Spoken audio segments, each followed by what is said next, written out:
तो चलिए आज हम आपको बताते हैं कि राम मंदिर का मॉडल तैयार किसने किया है, क्योंकि दुनिया का सबसे बड़ा राम मंदिर अयोध्या में बन रहा है और जिसका उद्घाटन 22 जनवरी 2024 को प्रधानमंत्री मोदी के हाथों होने वाला है। ऐसे में ये जानना हमारे लिए खास हो जाता है कि इस मंदिर का डिजाइन किसने तैयार किया है और इस मंदिर की खासियत क्या है और क्या है इसके पीछे की कहानी। बात करते हैं उस व्यक्ति की जिस व्यक्ति ने पहले सोमनाथ मंदिर का डिजाइन तैयार किया था और उन्हीं व्यक्ति के पोते ने राम मंदिर के मॉडल को बनाया और संतों ने मॉडल को अप्रूव किया और डिजाइनर क्या बोले सब कुछ हम आपको बताएंगे। उन्होंने बताया कि 2500 साल तक सुरक्षित रहेगा ये डिजाइन। तो आइए चलिए इस पे पूरा डिटेल में चर्चा करते हैं। जय हिंद, नमस्कार, मैं मोहन पाठक और आप देख रहे हैं MPS Hindi news explainer YouTube channel. Daily current affairs और न्यूज एनालिसिस के लिए चैनल को सब्सक्राइब करना बिल्कुल भी ना भूलिएगा। अयोध्या में बन रहे राम मंदिर के पहले फेज का काम पूरा होने वाला है। रामलला की प्राण प्रतिष्ठा के लिए शुभ मुहूर्त भी तय है। जैसा कि मैंने आपको बताया कि 22 जनवरी को अभिजीत मुहूर्त मृगशिरा नक्षत्र में दोपहर 12:20 पर रामलला की प्राण प्रतिष्ठा होगी। ऐसे में हर किसी की दिलचस्पी राम मंदिर की डिजाइन के बारे में है। आपको बता दें कि राम मंदिर की डिजाइन इस समय लोगों द्वारा मंगाकर अपने घरों में रखी जा रही है और व्यापारी ऐसा बताते हैं कि मंदिर की डिजाइन वो तैयार नहीं कर पा रहे हैं जितने उनके पास ऑर्डर आ रहे हैं। राम मंदिर की डिजाइन और स्ट्रक्चर की खासियत जानने के लिए हम बात करेंगे दैनिक भास्कर के माध्यम से। जो आशीष सोमपुरा है उन्होंने क्या बताया, भगवान राम की मूर्ति कैसी है, मंदिर कितना मजबूत है, सेफ्टी के लिए क्या ख्याल रखा गया है। आशीष सोमपुरा ने इन सभी सवालों के जवाब दिए हैं। खास इंटरव्यू है ये दैनिक भास्कर के माध्यम से। सवाल था कि मंदिर डिजाइन करने का काम आपको कैसे मिला। आशीष सोमपुरा कहते हैं, हमारा परिवार कई सालों से मंदिर डिजाइन के काम में जुड़ा है। बिड़ला परिवार के बनवाए करीब सभी मंदिर हमने ही डिजाइन किए हैं। हिंदू परिषद, जिसे हम विश्व हिंदू परिषद के नाम से जानते हैं, विश्व हिंदू परिषद के अध्यक्ष अशोक सिंघल के घनश्याम दास बिड़ला से बहुत अच्छे संबंध थे। अशोक जी राम मंदिर का डिजाइन बनवाना चाहते थे। उन्होंने बिड़ला जी से पूछा कि आप मंदिर का डिजाइन किससे बनवाते हो। बिड़ला जी ने उन्हें मेरे पिता चंद्रकांत सोमपुरा के बारे में बताया। मेरा दादाजी पीओ सोमपुरा के बारे में बताया कि उन्होंने सोमनाथ मंदिर की डिजाइन तैयार की थी। अशोक जी ने मेरे पिता के लिए कहा कि उन्हें बुला लीजिए, हमें राम मंदिर निर्माण से जुड़े काम के लिए ज़रूरत है। मेरे पिता अहमदाबाद से दिल्ली चले गए। अशोक जी उन्हें अयोध्या ले गए। उस समय अशोक जी मंदिर वाली जगह नहीं जा सके क्योंकि उन्हें वहां जाने की परमिशन नहीं थी। उस समय तो वो पूरी जगह छावनी जैसी थी, हर जगह बॉर्डर सिक्योरिटी फोर्स के जवान तैनात रहते थे। आप अपने साथ कुछ भी नहीं ले जा सकते थे, यहाँ तक कि छोटी से छोटी पेंसिल भी नहीं ले जा सकते थे। अशोक सिंघल जी ने मेरे पिताजी से कहा कि आप राम जन्मभूमि जाकर देखो और जो भी उपाय करना हो कर लो, जगह के हिसाब से डिजाइन तैयार करना है। तब सिर्फ 2.5 एकड़ ज़मीन थी और आसपास कुछ भी नहीं था। मेरे पिताजी वहां पहुंचते हैं और फिर 3 कमरों में जाकर 15 से 20 मिनट तक चलते हैं। उन्होंने कदमों से ही ज़मीन मापी, एक एक कदम की लंबाई 1.5 फीट तय की। उस माप को याद करते हुए ये भी देखा कि कितनी जगह पर काम किया जा सकता है। उन्होंने साइट के अनुमानित माप और जगह के आधार पर 3 वैकल्पिक डिजाइन तैयार किया। तीनों डिजाइनों की समीक्षा के बाद विश्व हिंदू परिषद ने एक डिजाइन फाइनल किया। इस डिजाइन की खासियत इसका अष्टकोणीय गर्भगृह था। किसी मंदिर में अष्टकोणीय गर्भगृह कम ही मिलता है। विष्णु जी की आकृति अष्टकोणीय है। मंदिर का शिखर भी उसी आकृति में बना है। मेरे पिता के बनाए डिजाइन पर सभी ने सहमति दे दी। उसके बाद एक मॉडल बनाया गया। राम मंदिर का पहला मॉडल कैसे तैयार किया गया, ये सवाल बनता है। आशीष सोमपुरा इस सवाल के जवाब में कहते हैं, तब इतनी टेक्नोलॉजी नहीं थी, इसलिए जो डिजाइन चुना था उसी से लकड़ी पर मंदिर तैयार किया गया ताकि लोग समझ सके कि मंदिर बनने के बाद कैसा दिखेगा। ये मॉडल 5 फीट लंबा और 2.5 फीट चौड़ा था। 1990 या 1992 में कुंभ का मेला लगने वाला था। उसमें सभी साधु संत जुटने वाले थे। मंदिर का मॉडल उन्होंने देखा, संतों को भी ये डिजाइन अच्छा लगा। राम मंदिर का डिजाइन फाइनल हो गया। तब विश्व हिंदू परिषद ने उस मॉडल की फ़ोटो खींची थी। विश्व हिंदू परिषद ने उस फोटो की एक पैम्पलेट छपवाई और हर घर बांटना शुरू कर दिया। अगला सवाल बनता है, मंदिर बनाने में क्या परेशानियां आईं? तो आशीष सोमपुरा कहते हैं, विश्व हिंदू परिषद ने मंदिर के लिए पत्थरों के काम के लिए 1-1 रुपया इकट्ठा कर फंड जमा किया। इसके बाद 1992 से 1996 तक मंदिर का निर्माण बहुत तेज़ी से होता रहा। 1996 के बाद काम धीमा पड़ने लगा क्योंकि जो पैसा इकट्ठा किया गया था वो खत्म हो गया था। उस वक्त कुछ नज़र नहीं आ रहा था कि काम होगा भी या नहीं। अयोध्या की कार्यशाला में मजदूर काम कर रहे थे। लोग सोचने लगे थे कि मंदिर बनेगा भी या नहीं। इसके बाद मंदिर का मुद्दा राजनीतिक हो गया। हर चुनाव में ये मुद्दा उठता जाता, लेकिन आगे कुछ नहीं हो रहा था। हम सोच रहे थे कि मंदिर का गर्भगृह बनाएंगे, लेकिन काम आगे नहीं बढ़ रहा था। कभी कभी ऐसा होता था कि काम बहुत तेज़ी से चलने लगता और कभी कभी लगता था कि कुछ नहीं होगा। 1996 में अटल बिहारी वाजपेयी की सरकार आई। वो गठबंधन वाली सरकार थी, फिर भी उम्मीद के मुताबिक कुछ नहीं हो सका। हमने भी उम्मीद छोड़ दी कि अब आगे पता नहीं काम होगा भी या नहीं होगा। अगला सवाल आशीष सोमपुरा से ये पूछा गया कि सुप्रीम कोर्ट में राम मंदिर का केस चल रहा था, तब आप क्या सोचते थे? क्योंकि उस समय ये लोग मंदिर के लिए पत्थरों को तराशने का काम कर रहे थे। तो इस पर आशीष सोमपुरा कहते हैं, नरेंद्र मोदी जी प्रधानमंत्री बनकर आए, तब ये मामला सुप्रीम कोर्ट में गया। काफ़ी समय तक केस चला, फिर केस फास्ट ट्रैक कोर्ट में चला गया। यहाँ सुनवाई के बाद लगा कि यहाँ अब मंदिर निर्माण पर कुछ होगा। सुप्रीम कोर्ट का फैसला आया तो फाइनल हो गया कि अब मंदिर यहीं बनेगा। ये मेरे परिवार के लिए ऐसा क्षण था जिसका इतने सालों से इंतजार किया गया था। लगा कि हमारी मेहनत अब साकार होने वाली है। उस समय मिले अवशेष से तय हो गया कि विवादित ढांचे की जगह मंदिर था, उसे तोड़कर मस्जिद बनाई गई थी। आज तक हिंदुस्तान में ऐसा नहीं हुआ कि किसी धर्म विशेष को लेकर ऐसा फैसला आया हो। सुप्रीम कोर्ट ने फैसला सुनाया तो हम बहुत खुश हुए। इसके पीछे लंबे समय से जो लोग लगे हुए थे उनकी मेहनत रंग लाई। अगला सवाल आशीष सोमपुरा से ये हुआ कि कोर्ट के फैसले के बाद मंदिर पर बात कैसे आगे बढ़ी। आशीष सोमपुरा इस पर कहते हैं कि फैसला आने के बाद प्रधानमंत्री नरेंद्र मोदी ने एक ट्रस्ट बनाया। ट्रस्ट ने हमें फ़ोन किया कि मंदिर का पहला डिज़ाइन आपने तैयार किया था, इसलिए मंदिर के पहले डिज़ाइन के लिए भी आपको चुना गया है। प्रोजेक्शन को लेकर जो स्थिति 90 के दशक में थी, आज वैसी नहीं है, क्योंकि ये बहुत बड़ा मुद्दा हो गया। बड़ी बात हो गई कि राम मंदिर बन रहा है, रामलला आने वाले हैं। दर्शन के लिए आने वाले भक्तों की संख्या काफ़ी बढ़ गई है। आने वाली भीड़ को देखते हुए सभी को लगा कि मंदिर का डिज़ाइन बहुत छोटा है, इसलिए पैदल आने का एरिया बढ़ाया जाना चाहिए। फरवरी 2020 में ट्रस्ट के लोगों से हमारी मुलाकात हुई थी और मार्च में कोरोना आ गया। इसके बाद हम ऑनलाइन मीटिंग करने लगे। तब एक निर्माण समिति बनी, एक योजना समिति बनी। हमने उनके साथ ऑनलाइन डिज़ाइन शेयर किया। सभी की सहमति से मंदिर का डिज़ाइन फाइनल किया गया, जो आज हम देख रहे हैं। अगला सवाल इनसे किया गया, नया डिज़ाइन पिछले डिज़ाइन से कितना अलग बना है। आशीष सोमपुरा कहते हैं कि मंदिर का मौजूदा डिज़ाइन पुराने मंदिर के डिज़ाइन का ही विस्तार है, इसमें कुछ नया नहीं है, सिर्फ इसको बड़ा कर दिया गया है। ये खास डिज़ाइन इसलिए रखा गया क्योंकि ट्रस्ट का मानना था कि जो मॉडल उन्होंने पहले बनाया था उसे कई राम भक्तों ने अपने मंदिर में रखा है। उनके मन में राम की वही छवि थी। वे मेरे मंदिर के मूल रूप को बदलना नहीं चाहते थे, इसलिए हमने इसे ही आगे बढ़ा दिया।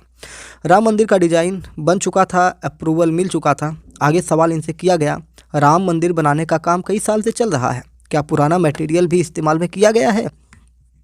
इस पर आशीष सोमपुरा कहते हैं कि 1992 से 1996 तक मंदिर के लिए पत्थरों की नक्काशी की गई थी। वे पत्थर वहीं पड़े थे, लोग दर्शन के लिए आते थे तो उनकी पूजा करते थे, इसलिए ट्रस्ट के सख्त निर्देश थे कि इन पत्थरों का ही इस्तेमाल किया जाए। इनसे लोगों की आस्था जुड़ी हुई है। इसे ध्यान में रखते हुए हमने नया डिज़ाइन बनाया है। हमने पुराने पत्थरों का भी इस्तेमाल किया है। उस समय हर गांव से राम मंदिर के लिए, रामलला के लिए ईंट भेजने की लहर चल रही थी। यहाँ बड़ी संख्या में ईंटें जमा की गई थी। हमने राम मंदिर निर्माण में इन ईंटों का भी इस्तेमाल किया है। मंदिर का फाइनल प्लान तैयार हुआ तो इसकी सुरक्षा का ख्याल आया। मंदिर को सुरक्षित रखने के लिए इसके चारों ओर एक बड़ी दीवार तैयार करनी थी। शुरुआत में 2.5 एकड़ ज़मीन थी, बाद में ट्रस्ट ने ज़मीन खरीदी तो ये 56 से 57 एकड़ हो गई। मंदिर को सुरक्षित करने के लिए मंदिर के चारों ओर परकोटा की तरह एक गलियारा भी बनाया गया है। हमने सोचा कि इसे वॉक वे कॉरिडोर जैसा बनाया जाए। मंदिर के कॉरिडोर की खासियत है कॉरिडोर का परिक्रमा पथ जो 12 फीट चौड़ा होगा। सुरक्षा कारणों से बाहरी दीवारों को मजबूत बनाया जाएगा। भीतरी दीवारों पर पीतल के भित्ति चित्रों पर सनातन धर्म की जानकारी रखी हुई है। अगला सवाल इनसे किया गया कि राम मंदिर किस शैली में डिजाइन किया गया है। आशीष सोमपुरा कहते हैं कि भारत में 16 प्राचीन शैलियाँ थीं, लेकिन अब नागर शैली, वेसर शैली और द्रविड़ शैली ज़्यादा मिलती हैं।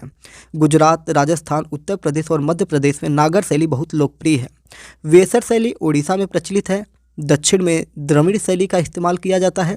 कलात्मक रूप से विकसित बुनियादी मूर्तिकला ज्ञान वही है, लेकिन वास्तुशिल्प में नागर शैली ज़्यादा समृद्ध है। हमने नागर शैली में मंदिर तैयार किया है।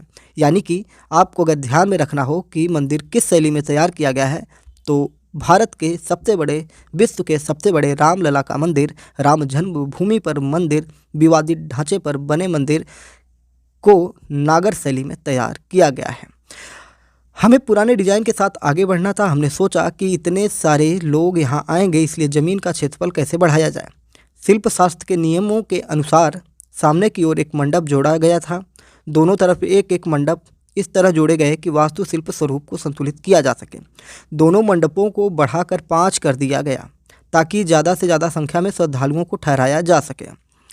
रामलला का मंदिर जो है, अगर मॉडल की बात करें तो इसमें 3 मंजिल हैं, 5 मंडप हैं, 318 खंभे हैं, 161 फीट इसकी ऊंचाई है, 14.6 फीट का एक खंभा है, 360 फीट इसकी लंबाई है। मंदिर 10 एकड़ में बन रहा है, 57 एकड़ में मंदिर परिसर है और 235 फीट इसकी चौड़ाई है। मंदिर के चारों ओर पत्थर की मूर्तियों से वाल्मीकि रामायण की घटनाएं बताई जाएंगी। पूरा प्रोजेक्ट 2024 के आखिरी तक पूरे होने की उम्मीद है। साथ ही ये भी सोचा कि कभी कभी लोग बीच में खड़े होकर दर्शन कर लेते हैं। इससे लाइन में लगकर दर्शन करने वालों को काफ़ी परेशानी होती है। इसके लिए हमने 2 मंडप, कीर्तन मंडप और प्रार्थना मंडप बनाए हैं ताकि सभी लोग अपनी आस्था के मुताबिक बैठकर भजन कीर्तन कर सकें और सामान्य श्रद्धालु बिना परेशान हुए दर्शन कर सकें। अगला सवाल इनसे पूछा गया कि हाल में गर्भगृह की पहली तस्वीर सामने आई है, क्या इसमें भी कोई बदलाव किया गया है?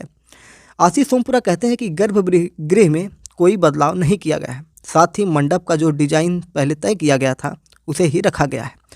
गर्भ मंडप और शुभ मंडप बनने में इस्तेमाल होने वाले कुछ पत्थर तैयार थे, इसलिए हमें उनका भी उपयोग किया गया। अगला सवाल इनसे पूछा गया कि मंदिर बनाने में कितनी लागत आई है, पैसों का खर्च वर्ष कितना हुआ है। इस पर आशीष सोमपुरा कहते हैं, कला से संबंधित मंदिर के निर्माण पर कितना खर्च आएगा ये कहना बहुत मुश्किल है। एक मूर्ति 5 रुपये में मिल जाती है, लेकिन अगर आप इसे अच्छे से बनाएंगे तो 5 लाख रुपए में भी बन सकती है। इसलिए मैं ये तो नहीं बता सकता, लेकिन ट्रस्ट इस बारे में जानकारी दे सकता है। अगला सवाल इनसे पूछा गया कि मंदिर निर्माण में कौन से पत्थर इस्तेमाल किए गए हैं, जो कि सबसे ज़्यादा महत्वपूर्ण सवाल हो सकता है।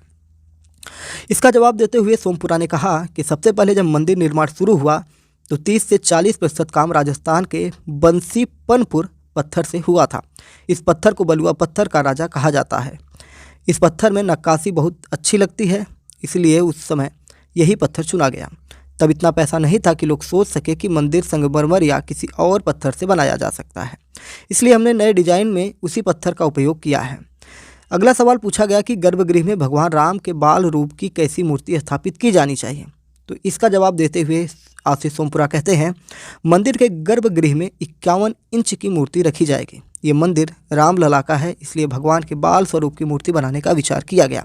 इसके बाद पूरे भारत में अच्छे कलाकारों को चुना गया। रामलला के स्केच बनाए गए, फिर ट्रस्ट और पूरी समिति ने एक स्केच को फाइनल किया। इस स्केच से राजस्थान, तमिलनाडु, कर्नाटक के मूर्तिकारों को रामलला की मूर्ति बनाने का काम दिया गया है। मूर्ति पत्थर से बननी है तो बीच में काम बिगड़ सकता है, कुछ भी हो सकता है, इसलिए 3 मूर्तियां तैयार की जा रही हैं। ट्रस्ट और कमेटी उन्हें देखेगी, जो मूर्ति सिलेक्ट होगी उसे गर्भगृह में रखा जाएगा। अगला सवाल था, मंदिर अभी बन ही रहा है, इसका काम कब तक पूरा होगा? तो आशीष सोमपुरा कहते हैं 22 जनवरी 2024 को प्रधानमंत्री नरेंद्र मोदी राम मंदिर की मूर्ति की प्राण प्रतिष्ठा करेंगे। तब तक मंदिर के ग्राउंड फ्लोर का काम पूरा हो जाएगा, सिर्फ कुछ मूर्तियों का काम बचेगा। फर्स्ट फ्लोर का काम 30 से 50% पूरा हो जाएगा। कॉरिडोर का काम 20% तैयार हो जाएगा। इस प्रोजेक्ट के सभी ऑपरेशन 2024 के आखिर तक पूरे हो जाएंगे। अगला सवाल इनसे पूछा गया कि राम मंदिर के प्रोजेक्ट में क्या क्या चुनौतियाँ आई। आशीष सोमपुरा कहते हैं, सबसे बड़ी चुनौती कोरोना महामारी था, तब सब कुछ ऑनलाइन करना पड़ता था। फिर मंदिर के निर्माण के लिए ऑन फील्ड काम की बात आई। मिट्टी की वहन क्षमता का परीक्षण किया गया। मिट्टी रेतीली थी, इसलिए नींव को डिजाइन करना बहुत मुश्किल था। हमने IIT से एक्सपर्ट को बुलाया, उनसे मुलाकात के बाद ढांचे का डिजाइन तैयार किया। ये दुनिया का पहला ऐसा मंदिर है जिसे बनाने से पहले 3D स्ट्रक्चर एनालिसिस किया गया है। आज तक किसी भी मंदिर या किसी पत्थर की संरचना का इस तरह से एनालिसिस नहीं किया गया है। सरकारी नियमों के मुताबिक बिल्डिंग का 500 साल का एनालिसिस किया जाता है। राम मंदिर का स्ट्रक्चर एनालिसिस 2500 साल का है, यानी 2500 वर्षों तक, 2500 साल तक भूकंप जैसी आपदाओं से भी इस मंदिर को कुछ नहीं होगा, ऐसा ये तैयार किया गया है। अगला सवाल इनसे था कि दर्शन के लिए आने वाले श्रद्धालुओं की सुविधा के लिए क्या ख्याल रखा गया है। आशीष सोमपुरा कहते हैं, ये मंदिर पूर्वमुखी मंदिर है। ट्रस्ट के पास पुरानी जगह बहुत छोटी थी, इसलिए पूर्व की ओर से सड़क की कोई व्यवस्था नहीं थी। सबसे पहले इसे ही तैयार करने की चुनौती थी। इसके बाद अयोध्या डेवलपमेंट अथॉरिटी ने जमीन कब्जे में ले ली और मंदिर को मुख्य सड़क से जोड़ते हुए रामपथ बनाया। प्रोजेक्ट की पूरी तरह तैयार होने पर योजना बनाई गई है कि कोई रामलला के दर्शन के लिए आए तो उसके सामान की जांच से लेकर सुरक्षा तक प्रवेश की पूरी प्रक्रिया इसी पथ पर पूरी की जाएगी। वहां से श्रद्धालुओं को जन सुविधा केंद्र की ओर मोड़ दिया जाएगा, जहां वे चाहे तो रुक कर आराम कर सकते हैं। इसके बाद मंदिर में दर्शन के लिए दोबारा राम पथ पर जाना होगा। वहां फिर से फाइल सिक्योरिटी चेकिंग की जाएगी। इस प्रक्रिया को पूरा करके के बाद गलियारे के बाहर के क्षेत्र तक जा सकेंगे। यहाँ आने के बाद गलियारे में पूर्व दिशा से प्रवेश कर सकेंगे। प्रवेश करते ही मंदिर का सबसे सामने वाला हिस्सा दिखाई देगा। गलियारे में कुल 6 मंदिर हैं, जहाँ विष्णु पंचतन रखे हुए हैं। इनमें गणेश मंदिर, हनुमान मंदिर, दुर्गा मंदिर, शिव मंदिर और सूर्य मंदिर शामिल है। इसी गलियारे में अन्नपूर्णा माता का मंदिर भी होगा। कॉरिडोर में कुल 6 मंदिर हैं: गणेश मंदिर, हनुमान मंदिर, दुर्गा मंदिर, शिव मंदिर, सूर्य मंदिर, अन्नपूर्णा मंदिर। चित्रों के माध्यम से हम आपको लगातार दिखा भी रहे हैं। गलियारे का परिक्रमा पथ 12 फीट चौड़ा है। परिक्रमा मार्ग में जहां मंदिर है वहां सिर्फ पिलर हैं। सुरक्षा कारणों से इसके बाहरी हिस्से को ठोस बनाया गया है। यहाँ सनातन धर्म क्या है और इसकी उत्पत्ति कैसे हुई है, इसकी पूरी कहानी पीतल पर तैयार करके वहाँ रखी जाएगी। प्रोजेक्ट पूरा होने के बाद इसे देख पाएंगे। परिक्रमा पूरी करते ही श्रद्धालु वापस मंदिर के मुख्य द्वार पर आ जाएंगे। मंदिर में प्रवेश के लिए मुख्य प्रवेश द्वार पूर्व दिशा से है। 2 द्वार उत्तर और दक्षिण की ओर से हैं। विकलांग लोगों को पश्चिम की ओर यानी मंदिर के पीछे से दर्शन करने की व्यवस्था की गई है। श्रद्धालु पूर्व की दिशा के द्वार से मंदिर में प्रवेश करते हैं तो सबसे पहले सिंह द्वार, फिर नृत्य कक्ष, फिर रंग कक्ष, फिर शुभ कक्ष और फिर रामलला के मुख्य गर्भगृह आएंगे। मंदिर के दोनों तरफ प्रार्थना और कीर्तन मंडप होंगे। पहली मंजिल पर राम दरबार रहेगा। इस प्रकार से पूरी प्रक्रिया का अवलोकन इन्होंने अपने शब्दों से किया और इन शब्दों से ऐसा प्रतीत होता है कि राम मंदिर एक अद्भुत मंदिर होने वाला है और इसीलिए इसे दुनिया के सबसे सुंदर मंदिरों में से एक माना जा रहा है। और राम के भक्तों के लिए, राम को जो आदर्श मानते हैं उनके लिए उनके जीवन का सबसे अद्भुत पल होगा। आपको बता दें कि सैकड़ों वर्षों से कितने लोगों की ये उम्मीदें थीं कि राम जन्मभूमि पर राम मंदिर का निर्माण हो और कितनी पीढ़ियाँ इस निर्माण के लिए तरसती हुई चली गईं। कितने लोगों ने इस पर कुर्बानियाँ दी हैं, वो कहानियाँ भी हम आपको बताएंगे कि जब राम मंदिर के निर्माण के लिए कार्यरत या राम मंदिर के लिए आंदोलनरत कोठारी बंधुओं को मार दिया गया था, उसकी भी कहानी हम आपको जल्दी सुनाएंगे। कोशिश करेंगे प्रत्येक दिन 22 जनवरी तक, जब तक राम मंदिर की प्राण प्रतिष्ठा नहीं हो जाती है, तब तक हम आपको लगातार राम मंदिर से जुड़े रोचक तथ्यों को MPS हिंदी पर बताते रहें। चैनल पर नए हैं तो चैनल को सब्सक्राइब करके डेली करंट अफेयर्स और न्यूज एनालिसिस के लिए हमारे साथ जुड़ सकते हैं। जय हिंद, नमस्कार, भारत माता की जय। और राम मंदिर के बारे में आपके अपने क्या सुझाव हैं, क्या विचार हैं और ये आर्टिकल सुनने के बाद आपको क्या लगा, आपके रोम रोम में क्या हो रहा है, आप कमेंट बॉक्स में ज़रूर बताइए।